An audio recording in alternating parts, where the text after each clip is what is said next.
bem, Lorena? Saudades? Saudades, Lorena. Fala igual o Miguel. Saudades. Bom, bora começar a semana. Hoje nós temos mais uma mulher. Mulher chiquérrima. Fantástica. Não é? Super nova. Quase uma adolescente. Uma menininha, né? Acho que com a idade dela eu tava separando meu primeiro casamento. Enfim. Coisas que são coisas, né? Como diz Marcelo, meu marido.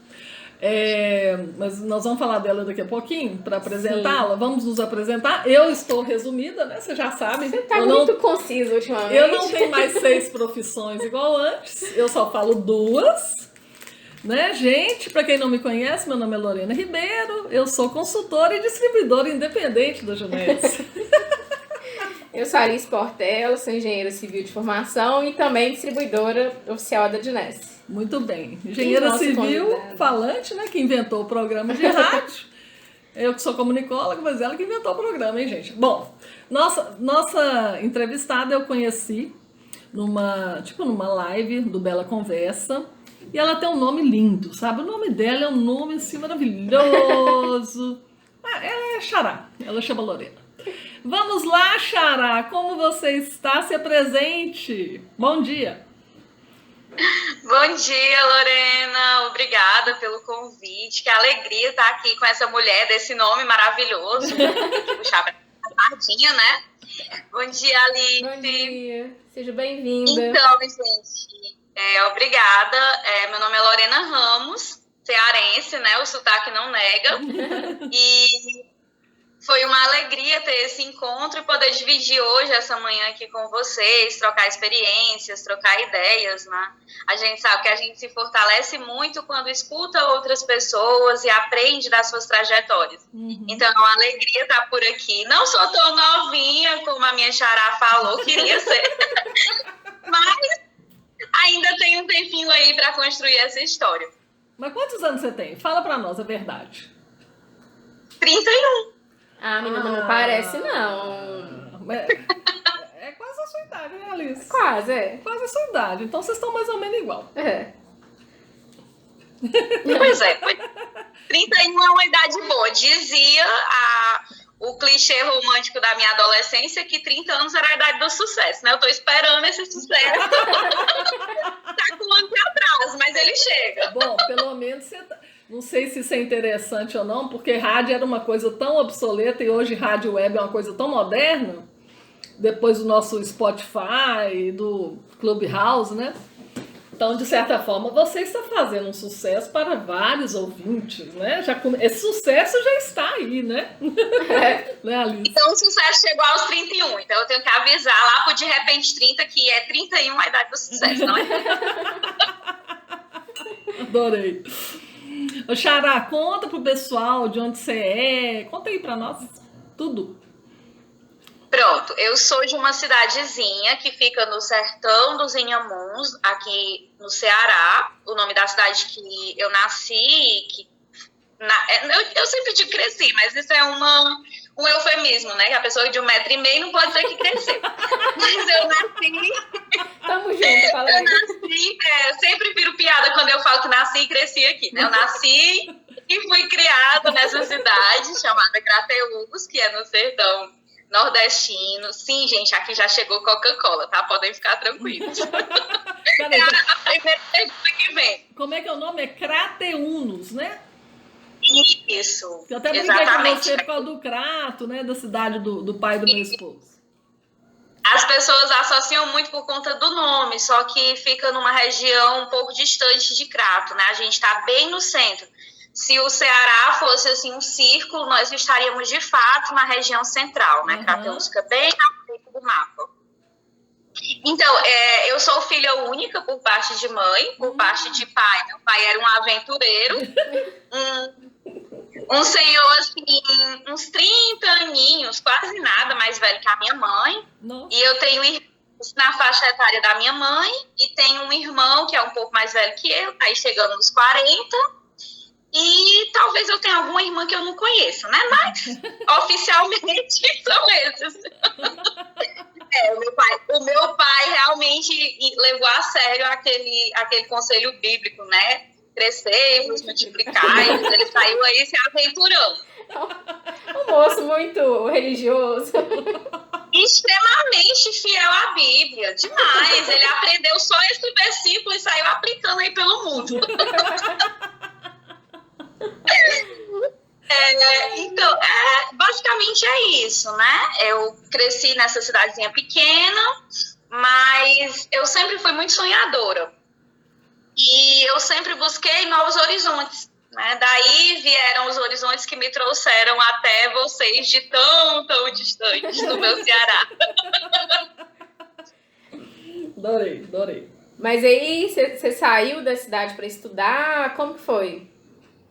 Não, teve um movimento de interiorização da educação superior e eu fui uma das agraciadas, né, por essa movimentação. Aqui, quando eu era criança, só tinha uma alternativa, que era ser pedagogo. Então, as pessoas que ficavam na nossa cidade eram obrigatoriamente pessoas que se formavam em pedagogia, né? Quando eu estava na adolescência, começou essa movimentação educacional de nível superior. Então, chegou aqui a Universidade Estadual, a UES, e depois vieram os federais. No caso, veio o IFCE, que foi onde eu formei, e chegou há pouco tempo a UFC. Quando eu estava entrando no IFCE, a UFC também abriu campus aqui em Crateús, né? Então, foi essa... Eu diria que foi um presente para a nossa região, né? Tem se desenvolvido muito. Hoje nós temos aqui ciências da computação, nós temos sistema de informação, engenharia ambiental. No caso, lá na minha instituição, né, no IFCE, que é a minha casa, nós temos técnico em química e os níveis superior nós temos a licenciatura em música, que é uma novidade na cidade, a em geografia, a em letras, física e matemática, né? Então, nós vemos que o movimento dessa educação superior, graças a Deus, né, há bom tempo, chegou ao nosso interior. Que bacana. Nossa, gente, fantástico. Então, você continua... Não, mas você mora perto da sua cidade natal. Ou mora nela ainda? Não, eu permaneço nela. Eu permaneci nela. Eu não tive que sair para a universidade. A universidade veio até mim. Olha. Tá vendo? Esse sucesso começou aos 20. começou há muito tempo. Alô, vídeo do mundo. Brincadeiras à parte, né? Eu fui abençoada por fazer parte dessa geração que já teve acesso ao nível superior local. Até então as pessoas tinham que ir para a capital ou para outros estados. Bem observado, né? Mas aí sim, então, assim, né? Com sua mãe, filha única, senhorita bonitinha, patati patatá, se encantou com a nossa língua portuguesa, posso falar assim? Pode, com certeza. E com seus meandros, com suas ramificações. Que poética. Vou ser poética aqui. E aí você... Na realidade, Lu, foi uma escolha um pouquinho difícil, porque, na verdade, o que eu me apaixonei foi pelo estudo da tradução. Entretanto, eu não queria ir para João Pessoa. Você sabe que eu sou tradutora. Ela tem um tradutor em casa. Eu te contei, né, que eu sou tradutora, né? Te contei. Desculpa, te interrompi. Então, conta. Então, eu não tinha ainda a autonomia emocional para ir morar em João Pessoa. Peraí, para tudo, pega a caneta, anota aí. Autonomia emocional. Anota aí, Alice, que eu vou usar isso aqui, gente. Autonomia emocional. Nunca ouvi falar um negócio desse. Só podia ser meu xará? Fantástico. Eu sei. Trocando a miúdos, a pessoa muito apegada à família, não queria ir pra onde. Leia-se autonomia emocional. Ah, não. Eu vou usar e vou te marcar, tá? Vou usar no Instagram, vou te marcar. Você me Combinado. Combinado. Então, aí o único curso que havia na época de tradução era eu acho que é tecnólogo, salvo engano é tecnólogo, eu acho que não era bacharel, é tecnólogo em tradução lá em João Pessoa. E aí a pessoa pesquisou e veio aquela tristeza, né, da falta de autonomia emocional. Aí eu decidi fazer letras, porque eu descobri que com a licenciatura em letras e uma especialização eu poderia atuar como tradutora. Certo. Veio um segundo desafio. Letras aqui é somente letras português. Então, eu teria que fazer em paralelo um curso em inglês para poder fazer a especialização em tradução e fazer sentido para atuar na tradução. Dentro da universidade, eu fui novamente surpreendida. Eu percebi que eu não queria ser tradutora. Eu queria estudar os processos de tradução. Ou seja, o caminho aí já foi numa direção oposta, né? Que quem estuda os processos vai auxiliar pessoas a traduzir e não necessariamente vai ser tradutor. Mas como eu sempre fui uma pessoa que deixava um pouquinho para depois, uma coisa ou outra, eu fui deixando para depois o inglês. E o inglês foi ficando ofuscado e a tradução ofuscada, e eu quase traí o meu primeiro amor, quase que eu fui para o lado da educação inclusiva, mas aí quando o amor é forte, né, puxa a gente de volta. O meu era bom, né? Eu voltei para a tradução. Só que aí eu encontrei uma interface dentro da própria língua portuguesa, que é chamada de tradução intersemiótica. O que é isso? Peraí. Tradução intersemiótica. Meu Deus. Você está anotando, hein, Alice? Até eu estou aprendendo hoje. Cadê o dicionário do Miguel? Me conta o que é tradução intersemiótica. Legal. Ó, o Marcelão chegou aqui, seu colega tradutor. Grande Marcelo, salve! Olá, Essa aqui é a Lorena, minha xará. tudo bem? Olá, Marcelo! Joinha, prazer. Então, a tradução intersemiótica é quando você analisa de mais de uma forma de expressão. Por exemplo, você tem um quadro atrás de você que tem palavras e tem imagens. E essas imagens não são escolhidas à toa, elas comunicam algo que está relacionado ao texto verbal. A tradução intersemiótica é quando eu vejo diversos meios de linguagem. No meu caso, eu faço análise entre filmes e textos verbais ou multimodais. O que são textos multimodais? Uma tirinha, um quadrinho, esse quadro que está atrás de vocês, né, que tem palavras e imagens, isso é multimodalidade. As nossas placas de trânsito. Então, eu fui para esse lado da tradução, né, que é verificar quais são as escolhas feitas pelos tradutores para passar, por exemplo, uma obra que foi escrita, por exemplo, um filme. Né? Gente, Marcelão falou que depois vai conversar com você. Já foi embora pro escritório, porque segunda de manhã, né, minha amiga? O bicho pega aqui. Agora, peraí, nós vamos. Peraí que o tempo. Nós vamos parar, né? Nós vamos pro segundo bloco agora. Gente do Não, céu. eu tô arrepiada aqui, gente. Vai lá, gente. Muda o negócio. Voltamos. Já volta já. Voltamos. Calei a boca de novo? Continua. Peraí, então a tradução intersemiótica, ela leva em consideração imagens, textos, é uma linguagem mais global, e você trabalha também com filmes, quadrinhos, é isso? É isso. Gente, mas esse negócio é muito intersemiose, basicamente, Lô, para quem está ouvindo e nunca ouviu falar dessa senhora, intersemiose é quando você usa mais de um tipo de comunicação. O texto, né, a palavra escrita é uma forma de comunicar, uma linguagem. O desenho é outra forma de comunicar, outro tipo de linguagem.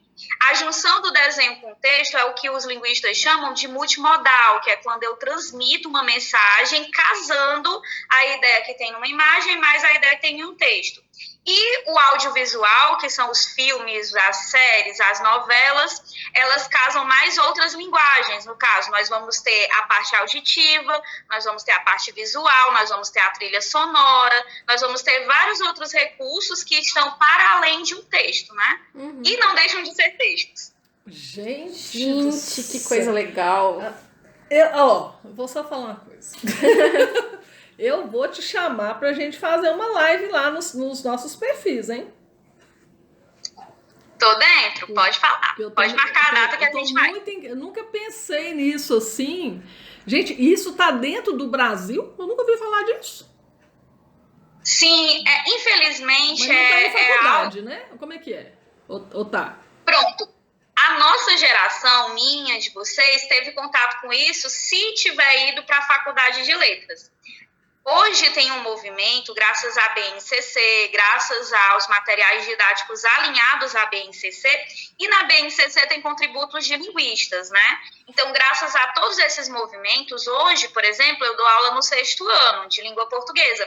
O 6º ano já tem acesso ao que é texto modal, multimodal, texto verbal, texto não verbal, coisas que eu estudei só na universidade. Né? Então, graças a Deus, a geração dos adolescentes atuais vai ter consciência do que é intersemiose, coisa que nós adultos não temos, a menos que sejamos da área. Né? Então, já tem essa mudança, esse movimento muito positivo. Gente, ela fala o português perfeito, né? Eu vou te contar. Você não tem idade para ser minha filha, mas você... Na hora que ela falou assim, na nossa geração, você é Lorena. Porque assim, pensa bem, por que o curso superior de tradutor e intérprete parou em Minas Gerais? Vou te contar por quê. Nós entrávamos 55 vagas, eu fiquei em 2º lugar. Porque eram poucos concorrentes, ok? 55 vagas. Mas tinha mais de 1.000 pessoas, beleza. Quando chegava na sala, na época, em 1990, viu, Xará? 1990... Quando eu nasci. Outro dia, né? Então, em 1990, todo mundo sentava lá e falava assim, vou aprender inglês. Tradutor? Vou aprender inglês. Não, só que lá ensinar a traduzir. Que é outra coisa totalmente diferente. Aí os 55 viraram 5 na formatura. Nossa! De 5 a 8. Porque eu peguei o outro semestre que eu tive que viajar para fora e o pessoal não quis, né, repetir. Mas enfim, a segunda turma que eu peguei tinham 8. A minha turma que formou um semestre antes, 5. E o que aconteceu? A própria faculdade explicou pra gente que os professores eram muito caros, porque todos com mestrado, estudaram no exterior, e era muito pouco aluno para se pagar aquele tipo de professor. Então, o tradutor e intérprete, se eu não me engano, ele durou na faculdade mais ou menos 12 anos só. Pouco, né? Porque depois em Brasília, acho que tem um curso lá, não sei como que é, de tradutor, acho que só inglês, inclusive. O Marcelo mesmo formou na Federal, não sei se eu te contei, em letras. O mestrado dele é literatura e arte, que eu te contei. E o tradutor, ele só fez o concurso do juramentado porque ele era auxiliar da única juramentada do estado de espanhol. Aí quando ele foi fazer o concurso, ele deu aula para mais 9 colegas e 8 passaram. Deu aula gratuita para os concorrentes, inclusive. Uma de italiano que não passou e os outros 8 de espanhol passaram. Gratuita, altruísta total o rapaz, né? Enfim, por que eu tô contando isso tudo? Porque você tinha até comentado comigo, a questão da tradução é um negócio muito louco, né? Muito pouco conhecido. O pessoal acha que o tradutor é professor. Por exemplo, eu sou tradutora de formação, intérprete também, verbal, certo? Beleza, mas eu não tenho didática. E o povo fala assim, por que você não dá aula de inglês? Eu falo, porque tradutor não é professor. Entendeu? Mas então, volta lá, porque o foco é em você, Xará, não em mim. Imagina, é muito bom saber essas interfaces, porque a gente conhece um pequeno pedacinho daquilo. Por exemplo, quando eu falo que sou formada em letras, língua portuguesa, as pessoas ficam sem entender o que eu faço. Quando eu falo que sou linguista, as pessoas ficam mais ainda sem entender, né? Então, é muito legal quando a gente conhece o que é a formação e o que essa pessoa consegue atuar, né? Então, respondendo a essa colocação, né, para ninguém aqui ficar em dúvida, a licenciatura em letras me habilita a ser professora das áreas de língua portuguesa, no caso, a língua portuguesa como análise linguística, a língua portuguesa como produção de texto e a língua portuguesa como literatura. Como a minha literatura é portuguesa, então eu tanto tenho propriedade da literatura portuguesa de Portugal, como a brasileira, né? Nós estudamos tudo isso na faculdade. Como que dá conta, eu não sei como que eles conseguem perpassar todo esse conteúdo, mas sai, né? Foi. E no caso a linguística, Lô e Alice, é porque a ciência que se debruça sobre os fenômenos da linguagem é conhecida como linguística. Né? Isso foi criado por Ferdinand de Saussure lá em 1800 e quê, E aí foi se popularizando até chegar, até culminar nessa formação que é de língua portuguesa ou letras, né?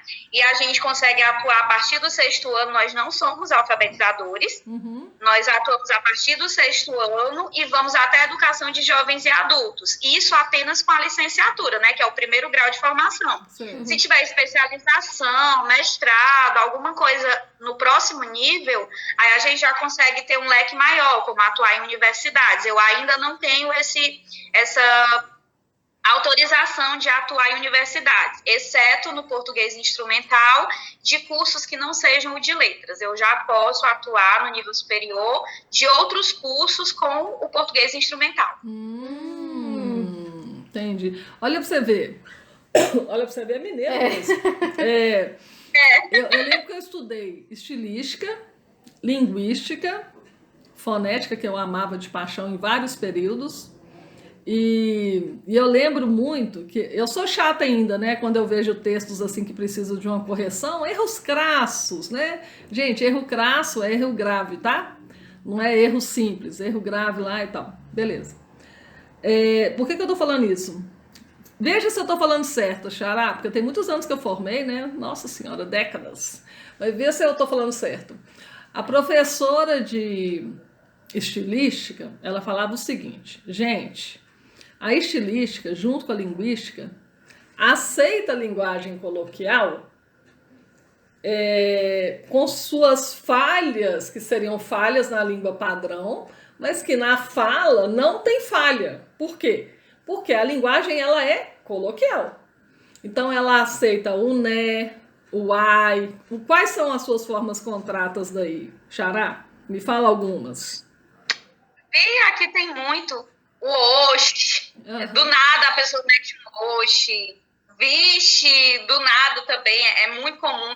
Mas, assim, vícios de fala mesmo é essa coisa do né, do assim, do então. Assim, você tá procurando a palavra, aí você fica assim, não sei o que, não sei o que. Ou então ou então né, pra se validar, no caso, né? Acabei de falar e nem me toquei, né? Inclusive, isso faz parte da estilística, eu tô certo?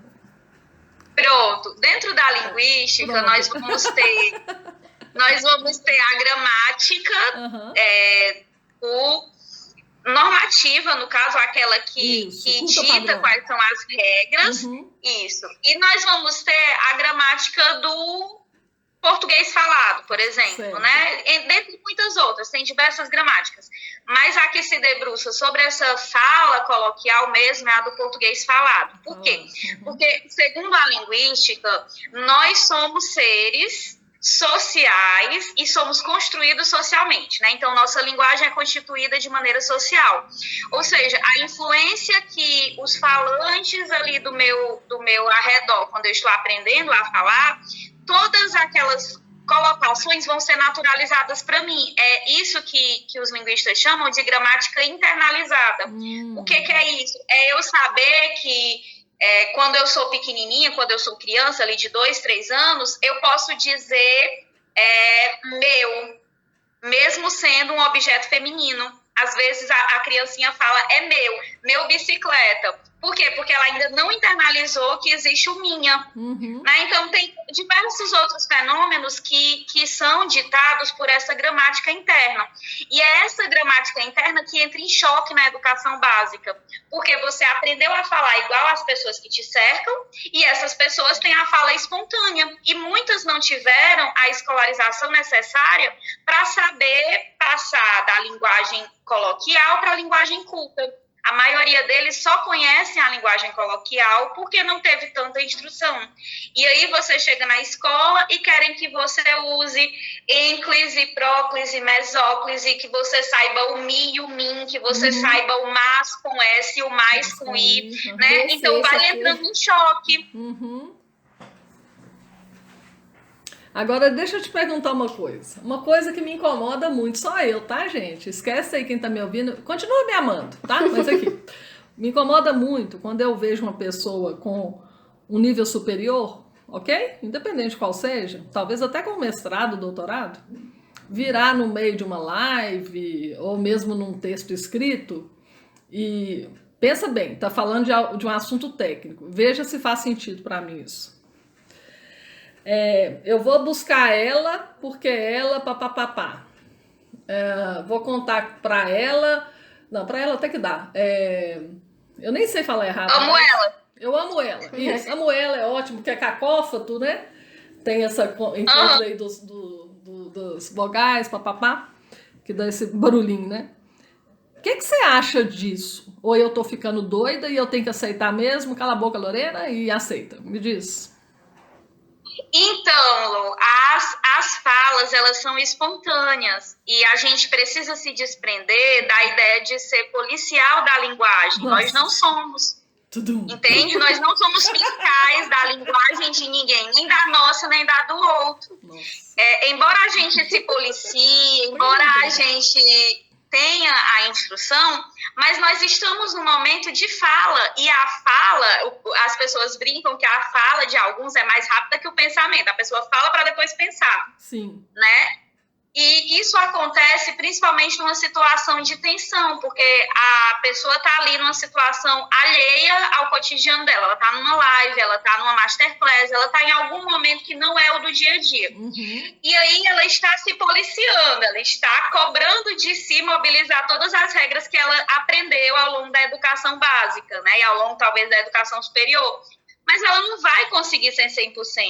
Eu estava outro dia dando aula para os meus meninos do 6º ano e eu fiz uma piramidezinha. Mentalizem aí uma pirâmide.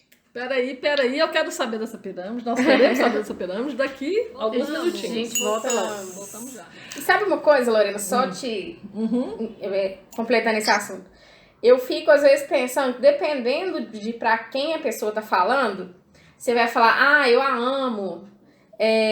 É como se te distanciasse. Isso. Não, aqui, nossa, mas aquela pessoa fala muito certinho, eu acho que não é pra mim aquilo ali. Então, às vezes, você falar de um jeito mais coloquial te aproxima do seu público, enfim. Isso, Alice. A competência linguística que nós buscamos desenvolver nos nossos alunos, ela visa essa adequação. Qual é a situação de fala? Por exemplo, se você está aqui, por exemplo, né? Aqui eu estou no momento de representar a profissional que eu sou. Certo. Então, não é um momento informal. Então, eu estou me monitorando. Como quando eu estou na sala de aula ensinando alguma coisa da língua portuguesa para os meus alunos, né? Eu estou numa situação de monitoramento, porque eu estou num momento de ser modelo, né, para esses alunos, e aqui no caso de apresentar o que é uma linguista, como que uma linguista se porta. Né? Então, por ter esse monitoramento, eu acabo mobilizando mais questões da linguagem formal do que da linguagem informal, mas eu soltei um monte de né.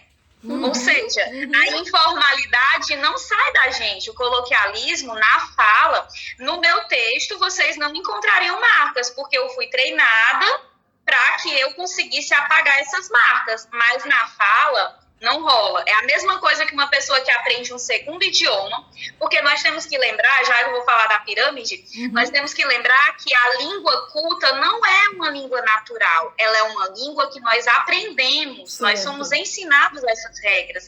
Nossa língua natural é a nossa língua materna, aquela que os nossos familiares falavam conosco em casa. Então, isso precisa ficar muito claro.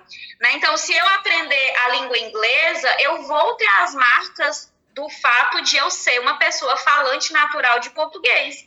Ninguém consegue apagar essa marca da sua primeira língua, né? Então, da mesma maneira, quando eu escolho ou não falar de uma forma mais culta ou menos culta. Só finalizando, e pegando esse teu exemplo, Alice, que foi perfeito, às vezes a gente... Por exemplo, eu tive um dia uma conversa com um rapaz que ele é formado em Direito. E ele me corrigiu porque eu disse, se cuida. Aí ele, você feriu os meus ouvidos, você é formado em letras, sabe? Ele deu aquele ataque de pelancas, quem é dos anos 90 entendeu a referência, né? Ele deu aquele ataque de pelancas porque eu tinha que usar o português lá nas regras e dizer cuide-se. Eu disse, meu querido, se eu não tiver a liberdade linguística de falar se cuida para um amigo meu, eu vou falar o quê? Né? Então, é importante a gente não ser fiscal da língua do outro ou da nossa própria. Como a Alice colocou, cria um distanciamento. E é um distanciamento socialmente construído, porque tem aquela fantasia de que quem fala extremamente bem, eloquentemente, é uma pessoa muito culta. Uhum. E todas as outras pessoas devem ficar silenciadas porque elas não são capazes de atingir aquele nível de linguagem. Uhum. Né? Então, é uma questão de supremacia, de autoafirmação de poder por meio da língua. Então, no sentido daquela minha pergunta, né? Eu não tenho autonomia emocional, mas enfim, no sentido daquela minha pergunta. Então, por exemplo. Você criou um monstro. Então, por exemplo. Não, porque aí também, Alice, eu sou assim, eu aprendo rapidinho. Eu sou aquela pessoa que eu descobri que eu sou humilde. Porque é o seguinte, se você me ensinar uma coisa que eu tô fazendo errado, eu mudo rapidinho. Eu não sou boba nada, que eu não vou insistir no erro. Também sou assim. Mas pensa bem, Xará, olha só. Tô lá fazendo a palestra, tô nervosona, papapá. Então, eu amo ela. Então isso, por mais que eu esteja fazendo uma palestra, um termo técnico, para pessoas técnicas, formal, né? ensinando, dando consultoria, sei lá, o que for, isso então, pela linguística também é aceito, não só pela estilística, é isso? Aceito sim. Agora eu vou te contar isso daí é uma coisa. questão de variedade linguística. Porque a questão da pressão que você falou, que a pessoa tá ali falando ao vivo, né, do jeito que for. Agora, olha que interessante a dicotomia. Ai, que lindo. Não, mas olha que interessante a incongruência do que eu vou te falar agora. Na minha época, quando você nasceu, 90 até 94, né, quando eu estudei, o que acontecia? A pessoa que estava ali formalmente ensinando para alguém alguma coisa, quer seja escrito ou falado, não importa, ou até na linguagem, né, gestual, ela não poderia cometer esse erro. Por mais que a estilística ficava ali. A estilística, eu lembro que o professor de estilística cutucava o da linguística, era muito engraçado na faculdade. E eles muito cultos, todos eles, né? Não, mas pode. Não pode. Ah, mas pode sim, o que tem? Não sei o quê. E o aluno, os novos tradutores, né? Ficava todo mundo. Porque o que a gente ia fazer de tradução? Legenda de filme, com espaços para caracteres, que é uma coisa muito difícil de fazer. É quase impossível, às vezes igual... como é que fala? Tradução de música, é impossível fazer. Então você faz uma adaptação. Aí você tinha também a interpretação falada, que tinha que ter um conhecimento muito maior. O estresse, né? O estresse muito maior também. Nem se a cognição fica muito sobrecarregada, né? Nesse caso. Aí, tipo assim, imagina uma situação dessa. O que eu ouvi, o que você veio me falar aqui? Sabe o que tá acontecendo? Resumir na ópera. Eu não quero falar muito de mim, quero ouvir você. A ópera é o seguinte, minha querida. Eu tô um pouco me lixando, eu amo ela, então vou começar a fazer os meus... Que eu vejo pessoas fantásticas falando assim, e eu fico, meu coração dói, meu coração não dói mais, e agora, olha... Tira esse peso do seu coração. Eu não tenho... Como é que é? Eu não tinha autonomia emocional, mas eu queria te dizer que agora eu estou totalmente autônoma, não sou mais policial da língua. Como é que é? Você falou policial da língua? Policial da língua. Ou fiscal da língua. Tô pouco me lixando, entendeu? Igual eu vi outro dia a menina escrevendo... O que foi que a menina escreveu, gente? Sei lá, uma palavra que era com X, ela pôs com CH, um negócio assim, mais ou menos. Eu tô pouco me lixando, vou começar a escrever errado também. Tá, continua, Lorena. Então vai, Xará. Pronto, a área da linguística que se atém a essas variedades, que são chamadas variedades não padrão, é a sociolinguística, né? Exatamente por esse pressuposto de que é uma linguagem aprendida socialmente. Então, se eu estou inserido num contexto de pessoas que são mais instruídas, eu vou ter uma linguagem natural, aquela minha primeira linguagem, ela vai ser mais culta do que informal. Agora, se eu estou sempre inserido com pessoas que têm menor escolarização, que não têm tanto domínio, tanto uso dessas normas, então eu vou aprender a falar de uma maneira mais distante da norma. Aí eu falo da pirâmide que eu mostrei para os meus alunos. Imaginem uma pirâmide. Na base, nós temos todos os falantes naturais de um idioma. Vamos falar aí de língua portuguesa, né? Todos os falantes que nasceram num território que usam língua portuguesa. Essa pirâmide, ela vai afunilando segundo o nível social e educacional dessas pessoas. No topo, nós temos aquelas pessoas extremamente escolarizadas. Mas, para além do topo, nós temos a norma. Ou seja, o que eu quero dizer com isso? Ainda que você esteja no grau hard, PhD em alguma coisa, digamos que em linguística, né? Você estudou língua, até virar um PhD.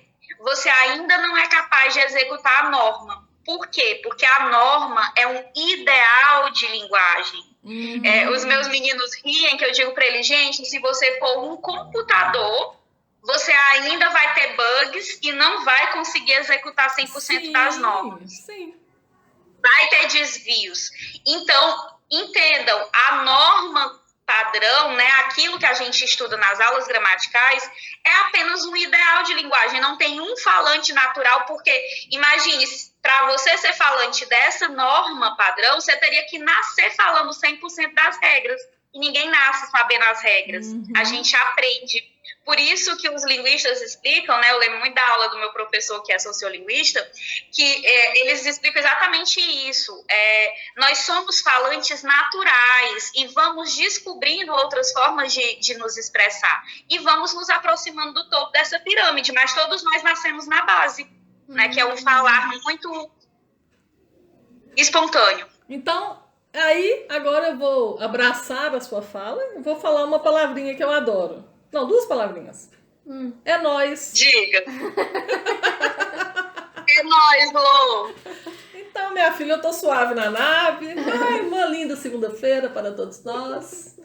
E eu fico pensando, quando você fala da língua materna, o quanto a gente não acha bonitinho as crianças falando errado, que é fofinho, aí você não corrige. Ah, não, é tão bonitinho. Então, depois, xuxa o menino na escola, o menino tem que ir lá e aprender que não é aquilo. Exatamente. É uma imposição social, né? Olha a ironia, agora eu falo igual minha xará. Olha aí a incongruência. Socialmente, nós aprendemos a gramática dos nossos pais, né? Dito assim, de uma forma mais simples possível. E socialmente, nós somos forçados a aprender a gramática das regras. Sim. Então, tem esse embate a nossa formação inteira. Por isso que o menino chega lá no 3º ano, desesperado, preocupado como é que vai escrever a redação do Enem. Por causa das normas, ele fica preso e aí ele não consegue criar, ele não consegue construir um bom texto. Porque ele está aprisionado na crença limitante de que eu não sei falar português correto. Ou eu não sei escrever, no caso, né?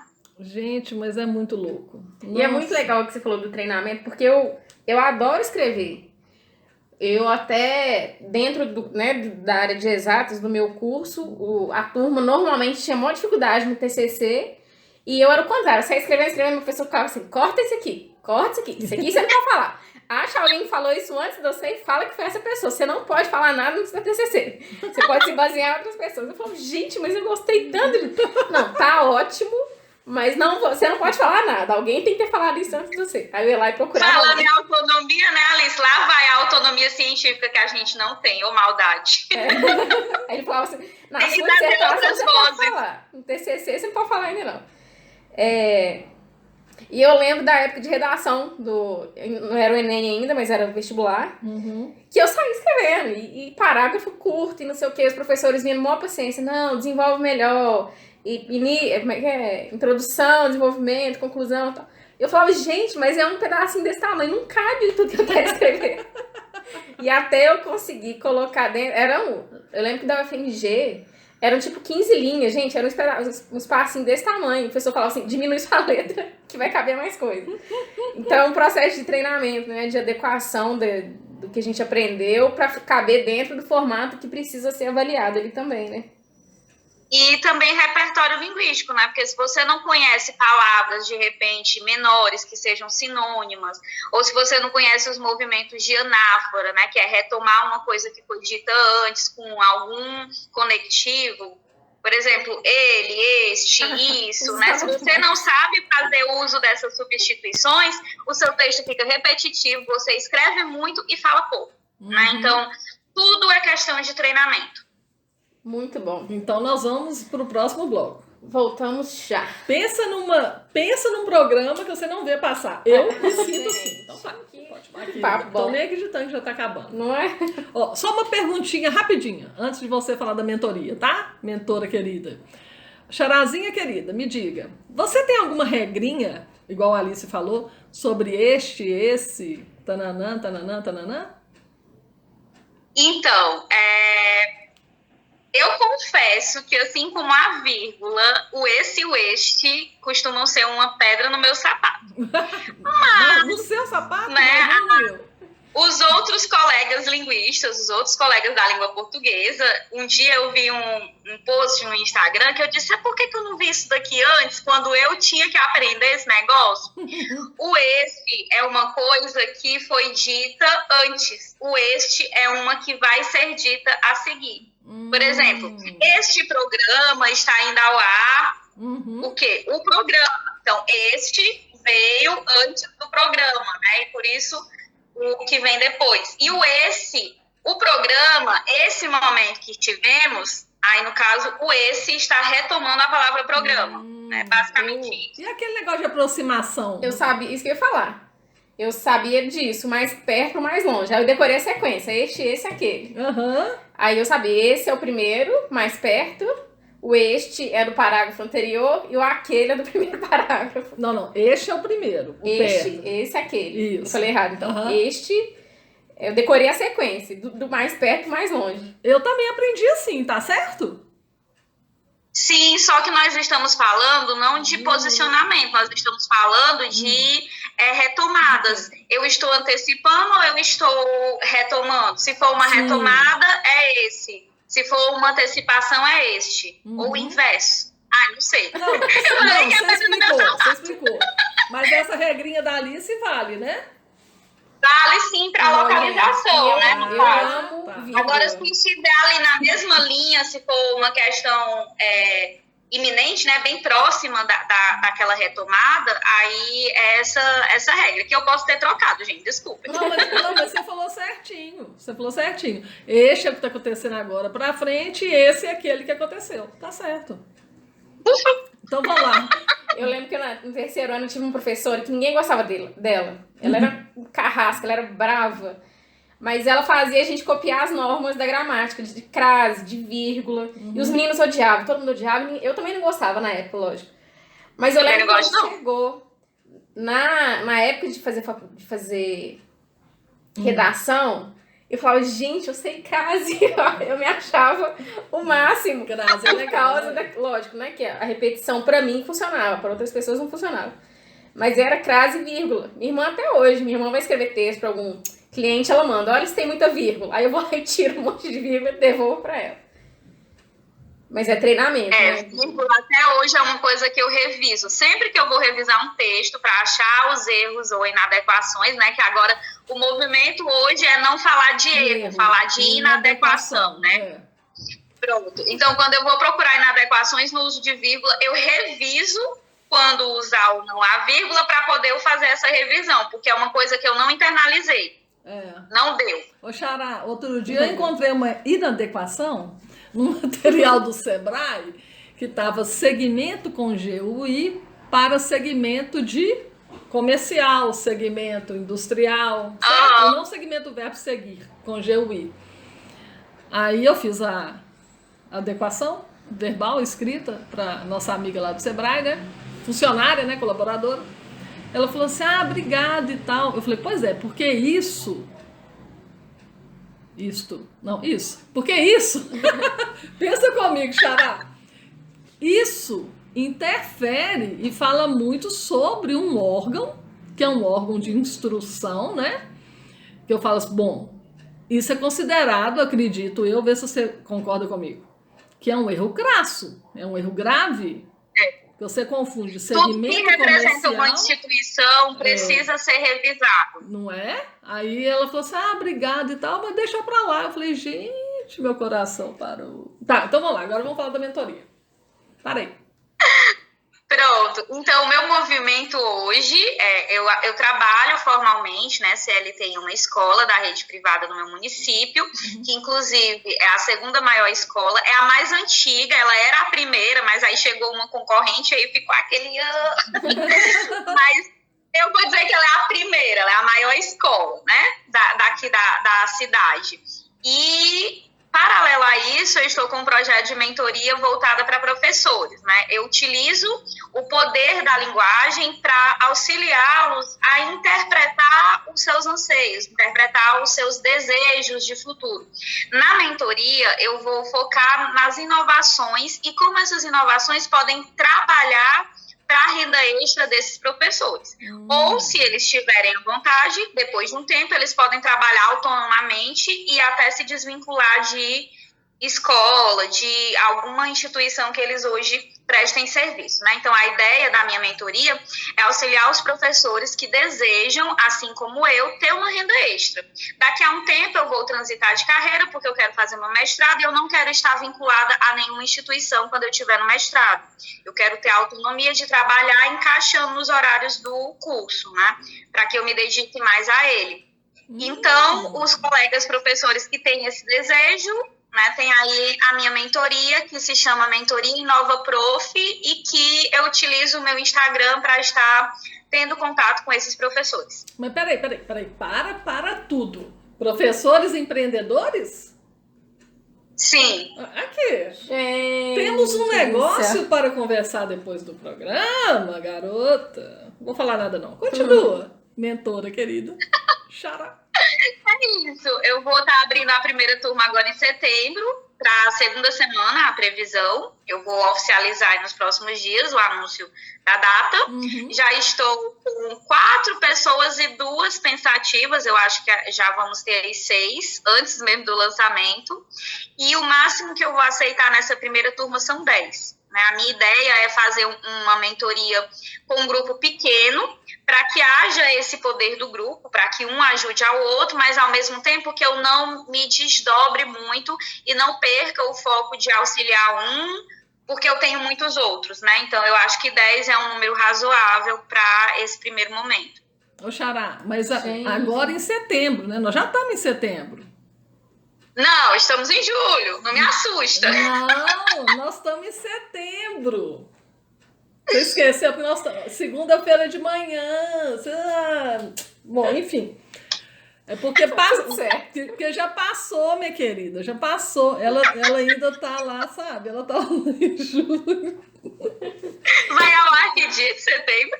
Então, é porque você falou que vai ser lançado em setembro, então é mais um fim de setembro. Você falou que vai soltar o nome, tudo bonitinho. Então, é porque tá chegando, né? Tá chegando aí. Ah, entendi agora. Porque, inclusive, eu tenho que correr, então, com a ideia que eu tive aqui de fazer um trabalho aí contigo paralelo aí. Mas eu não vou falar aqui na rádio, não. Pode continuar. Continua com sua mentoria, que eu tô achando o máximo. É isso. Vocês querem perguntar algo mais sobre a mentoria? Eu acho que, assim, a ideia básica eu já apresentei. Mas, se vocês quiserem fazer alguma pergunta, acho que fica mais fácil. E pelo que eu entendi, essa mentoria surgiu até de uma demanda sua, né?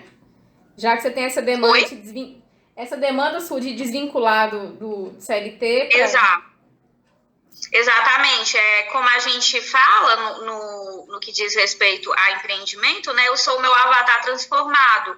Então, o meu cliente ideal, ele passa por dores que eu estou vivenciando hoje. E aí eu falo segundo a minha mentora, né? Que é a Dani Teixeira. Ela sempre brinca que você não tem que estar do outro lado da ponte para estender a mão e ajudar alguém a atravessar, né?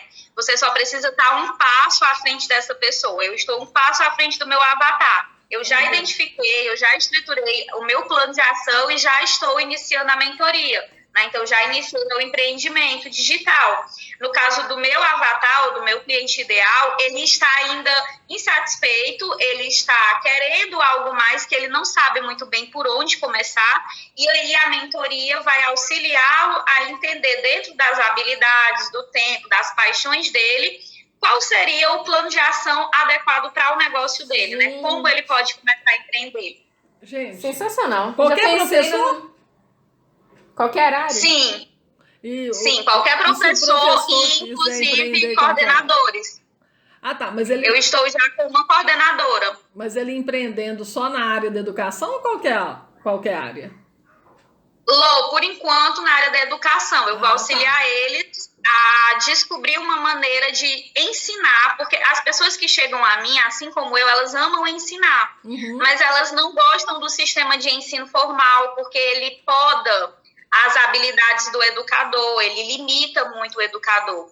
Então, eles chegam até mim desejando ter chance de ensinar o que eles amam da maneira que eles acreditam e que muitas vezes eles não conseguem usar na sala de aula devido a estar apegado a material didático, a calendário escolar, cronograma, tudo isso que vai limitando o professor. E aí eles querem ensinar, eles amam ensinar, mas o meio da educação regular não contempla essa sede de ensinar. Aí eles vão para outros meios. No meu caso, eu vou auxiliá-los nos meios digitais. Seja criando curso, workshop, e-book, enfim, coisas no meio digital. Nossa, já vou mandar para uma amiga minha. Mas você é muito inteligente, Xará. Isso é coisa do nome. Que engraçadinho. Mas enfim. Isso é uma realidade pra mim, que eu imagino de, sei lá, de 90 a 100 pessoas. A 100%, pelo menos na rede pública, né? Que a gente sabe que tem a particular, com certeza. Mas a particular ainda tem mais recursos, mais estrutura e tudo mais. Mas a rede pública, hoje no Brasil... Nós temos um público menor, né? O nosso público é muito seleto. Só é quem pode pagar a instituição. Então, acaba que chega na rede privada um público selecionado, diferente da pública, que todos têm acesso e muitos não têm nem estrutura, nem queriam estar ali. Então, o desafio é bem maior. Sensacional. Gente, mas você é crânio demais. Eu tô encantada com a sua inteligência. Que projeto legal. Não é, Alice? Muito. Nossa, de transformação de vidas, né? De mudar a vida de muita gente. Essa é a ideia, porque como eu conversei com Bela, outro dia eu fui no Insta de Bela e nós fizemos uma live falando do poder do movimento. Porque a teoria, a tese que eu quero internalizar nos meus mentorados, que é aquela que me auxiliou, ela deriva da teoria do caos. Dentro da teoria do caos tem a teoria do efeito borboleta, né? Que é um pequeno bater de asas pode causar ou reverberar algo tão intenso quanto um furacão do outro lado do mundo, né? A gente não entende o poder dos pequenos movimentos. Então, pegando essa teoria, eu quero internalizar na mente desses meus mentorados, né? É mesmo uma questão de virada de chave, que se eu quero daqui a 2 anos semestre, daqui a 3 anos semestre, eu tenho que começar agora a fazer movimentos que me oportunizem lá na frente estar em um mestrado.